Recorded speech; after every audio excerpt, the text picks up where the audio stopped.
Mayong adlaw, usa ka lalaki ang gipusil patay sulod mismo sa gimanehon niining nga sakyanan nga nakapark ilawom sa tulay sa Bangkerohan, Davao City netong Enero 20 ning tuiga. Base sa CCTV footage, makita ang paglabay nining usa ka silver nga pick-up din usa ka individual ang niduol o gipusil ang driver sa pick-up. Makita sab ang reaksyon sa mga lumalabay nga nakurat ug nanagan palayo sa mong lugar.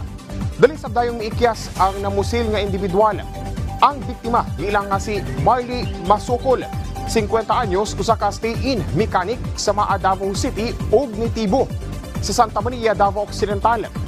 Gisulayan pa kini ug dala sa Southern Philippines Medical Center apan gideklara na kining dead on arrival sa miatiman nga doktor.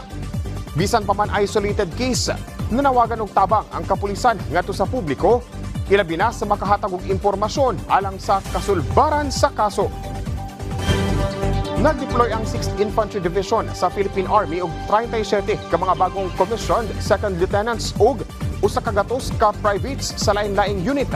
Kini aron mosuporta sa paningkamot nga mahimong malinawon og hapsay ang 2025 midterm election sa Central Mindanao. Gisugdan ang deployment nitong Enero 17 ning tuiga.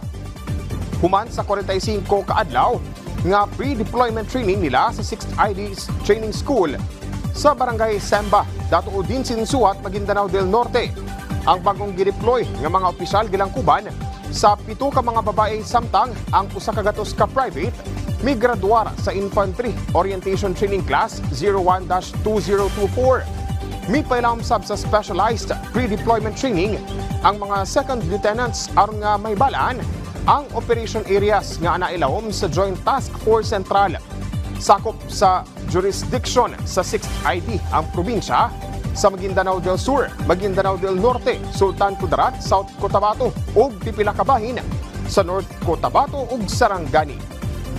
Huwag mo kanto ang mga nagunang balita din sa PTV Davao. Ako si Jay Lagang para sa Pambansang TV sa Bagong Pilipinas.